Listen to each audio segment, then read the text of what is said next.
Friends, अगर आपने गलती से 1 साल पहले 1 लाख रुपीस एक चिप बनाने वाली कंपनी में इन्वेस्ट करे होते तो आज उसकी वैल्यू 3,50,000 रुपीस के ऊपर की होती। 1 साल में 230% का जंप। फ्रेंड्स, मैं बात कर रहा हूँ एनवीडिया के बारे में।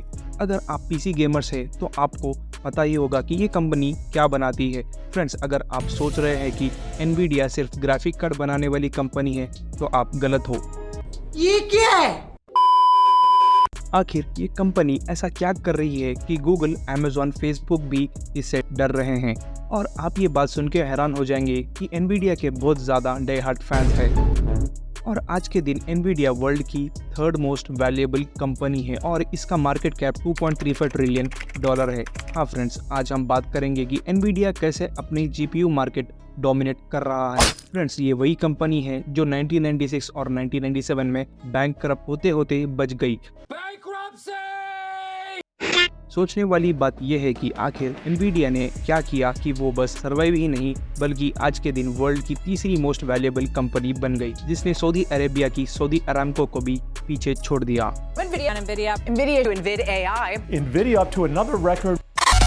Hello friends, welcome to knowledge TV network. Friends, ये बात है 1993 की और तीनों फ्रेंड्स जेनसेन हुआंग, क्रिस और कर्टिस बैठ के कंप्यूटर्स के बारे में डिस्कस कर रहे होते हैं। ये लोग बड़े एमएनसीज के माइक्रो प्रोसेसर डिजाइनर्स थे, जिनमें से जेनसेन हुआंग एएमडी में एडवांस माइक्रो डिवाइसेस के डिजाइनर थे। ये लोग डिस्कस करते हैं कि अब कंप्यूटर्स और एडवांस हो रहे हैं और इनमें गेमिंग इंडस्ट्री भी बहुत जोरों से आगे बढ़ रही है। इन्होंने सोच लिया था कि अब ये एक न्यू कंपनी स्टार्ट करने जा रहे हैं और फिर $20,000 की इन्वेस्टमेंट से तीनों फ्रेंड्स एनवीडिया की शुरुआत करते हैं। इनिशियल डेज में ये लोग वीडियो गेम्स के लिए 3D ग्राफिक प्रोसेसर्स बनाते हैं, जिससे कि मार्केट में 3D ग्राफिक्स का डिमांड बढ़े। और इनका first graphic accelerated product NV1 launch कर दिया था, जो अच्छा खासा हिट हुआ था। लेकिन यहाँ पर एक बहुत बड़ी प्रॉब्लम आ गई थी। ये चिप्स माइक्रोसॉफ्ट प्लेटफॉर्म पर बेच रहे थे। NV1 chips quadratic primitives processing के लिए ऑप्टिमाइज्ड थे, लेकिन जो प्लेटफॉर्म पर ये सेल कर रहे थे, जैसे माइक्रोसॉफ्ट का अपना प्लेटफॉर्म डायरेक्ट प्लेटफॉर्म में ट्रायंगल बेस्ड प्रिमिटिव को ही सपोर्ट कर रहा था और एनवीडिया के पास NV1 चिप था क्वाड्रेटिक प्रिमिटिव। फिर एनवीडिया ने रिसर्च और डेवलपमेंट के बाद 1996 में रीवा 128 प्रोसेसर लॉन्च कर दिया, जो फाइनली ट्रायंगल प्रिमिटिव के लिए ऑप्टिमाइज्ड था। लेकिन इन्होंने तो पूरा कैश रीवा 128 में लगा दिया था। इनके पास बस 1 महीने का सर्वाइव कैश रखा हुआ था। एनवीडिया ने अपने 40 एम्प्लॉयज को भी फायर करना पड़ा था। फिर एनवीडिया ने अगले 4 महीने में रीवा 128 के बिलियंस ऑफ प्रोडक्ट्स बेचे और कंपनी को बैंकक्रप्ट होते होते बचा लिया। और जितना भी रेवेन्यू आया अगले प्रोडक्ट के रिसर्च एंड डेवलपमेंट में इन्वेस्ट कर चुके थे। और 1999 में ये कुछ ऐसा करते हैं कि यहाँ से पूरी कंप्यूटर इंडस्ट्री को ही रीशेप कर दिया था।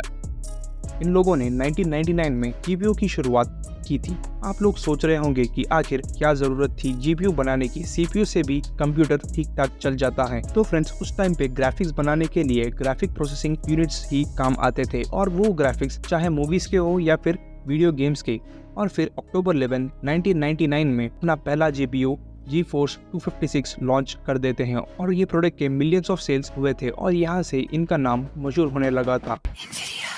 अब लोग एनवीडिया को जानने लगे थे। अब टेक जायंट माइक्रोसॉफ्ट ने अपने माइक्रोसॉफ्ट एक्सबॉक्स गेम कंसोल्स के हार्डवेयर बनाने का ऑर्डर दे दिया था और वो भी $200 मिलियन एडवांस के साथ। और फिर 2004 में सोनी प्लेस्टेशन 3 का ग्राफिक प्रोसेसर डिजाइन करने में भी एनवीडिया ने सोनी की हेल्प की थी। फ्रेंड्स, एनवीडिया एक बहुत स्मार्ट प्लेयर था। ये कभी भी प्रोडक्ट मैन्युफैक्चर नहीं करता था। अरे कहना क्या चाहते हो? ये प्रोडक्ट मैन्युफैक्चरिंग आउटसोर्सिंग करता था। ये सारा कैश या तो प्रोडक्ट रिसर्च डेवलपमेंट में लगाता था या फिर एनवीडिया अपने कॉम्पिटिटर्स को एक्वायर कर लेता था। For example hybrid portal player एगिया और 50 से भी ज्यादा चिप मैन्युफैक्चरिंग कंपनीज को एनवीडिया ने एक्वायर कर लिया था। एनवीडिया का ये मानना था कि एक बार कुछ न्यू टेक्नोलॉजी इन्वेंट हो जाए फिर इसे कहीं भी मैन्युफैक्चर करा सकते हैं। आप लोग सोच रहे होंगे कि एनवीडिया के शुरू से ही एनवीडिया ग्राफिक कार्ड बना रहा है, तो फिर आखिर इन 7-8 साल में क्या हुआ कि एनवीडिया का शेयर $50 से सीधा $871 पहुंच गया, सीधा 1,00,000% का ग्रोथ। तो फ्रेंड्स, एनवीडिया हमेशा अपने कॉम्पिटिटर से 10 कदम आगे रहता था। हम सब लोग को पता है कि आर्टिफिशियल इंटेलिजेंस पिछले 7-8 साल से एक ट्रेंड पे चल रहा है, लेकिन एनवीडिया ने एआई में 2006 में ही इन्वेस्ट कर दिया था। कंपनी ने अपने जीपीयू के लिए कई न्यू टेक्नोलॉजीज इंट्रोड्यूस किए थे, जिनमें से है CUDA, compute unified device architecture. ये एक मेजर इनोवेशन था GPU based parallel computer technology के लिए, और कई न्यू जीपीयू सीरीज लॉन्च भी करी थी, जिनमें से एक है GTX। अगर आप लोग गेमर्स है तो आपको GTX के ग्राफिक कार्ड में नॉलेज जरूर होगी। फिर आता है 2018 और यहाँ से एनवीडिया की कहानी चेंज होती है। एनवीडिया अपना RTX सीरीज का पहला ग्राफिक कार्ड RTX 2080 लॉन्च करता है। आप लोग सोच रहे होंगे कि GTX में और RTX में डिफरेंस क्या है, तो फ्रेंड्स मैं बता दूं, GTX सीरीज बस PC वीडियो गेम्स को और एनहांस करने के लिए बनाया गया था, लेकिन RTX से हम वीडियो गेम्स के अलावा भी बहुत कुछ कर सकते थे। For example graphic designing, architecture, complex large scale model design और कई सॉफ्टवेयर्स रन कर सकते हैं।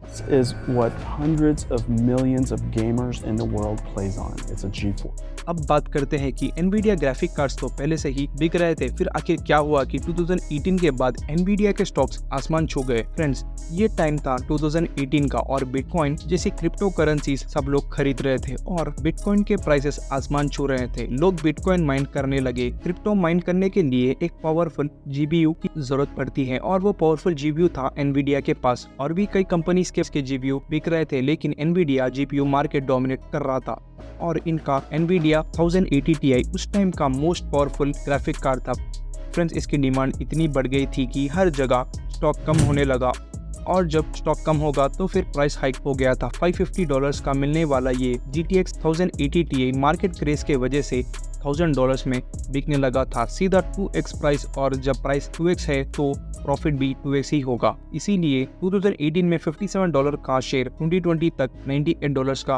हो चुका था और इनके कई बड़े क्लाइंट्स थे। जैसे ये कंपनी टेस्ला कार्स के लिए चिप्स भी बनवाती थी और इन लोगों ने ऑडी, टोयोटा के साथ भी पार्टनरशिप की है। फ्रेंड्स, आज एनवीडिया हर मार्केट में एक्सपेंड कर रहा है और बड़े MNCs जैसे गूगल, Amazon, ChatGPT, माइक्रोसॉफ्ट को भी एनवीडिया की जरूरत पड़ रही है। सवाल है कैसे? एनवीडिया ने एक बहुत पावरफुल जीपीयू इन्वेंट किया है जिसका नाम है एनवीडिया H100। ये जीपीयू की डिमांड मार्केट में बहुत ज्यादा है और ये यूज होते हैं चैटबॉट्स को ट्रेन करने के लिए। फॉर एग्जांपल, OpenAI हजारों एनवीडिया A100 और H100 के जीपीयूज यूज करके अपने ChatGPT को ट्रेन करता है, और यही नहीं, गूगल भी अपना चैटबॉट जेमिनी को ट्रेन करने के लिए एनवीडिया के A100 और H100 के जीपीयूज यूज करता है। फ्रेंड्स, एनवीडिया ने ऑलमोस्ट सारी कंपनीज के साथ डायरेक्ट और इनडायरेक्टली काम किया है। LG, HTC, Acer, Samsung, Sony, Asus और 25,000 कंपनीज के साथ एनवीडिया ने काम किया है। क्या आने वाले टाइम में एनवीडिया वर्ल्ड की मोस्ट वैल्यूएबल कंपनी बन सकती है? कमेंट्स में बताना ना भूलेगा। तो फ्रेंड्स, ये थी हमारी आज की वीडियो। अगर आपको हमारी वीडियो अच्छी लगी है तो इसे लाइक करना ना भूलेगा।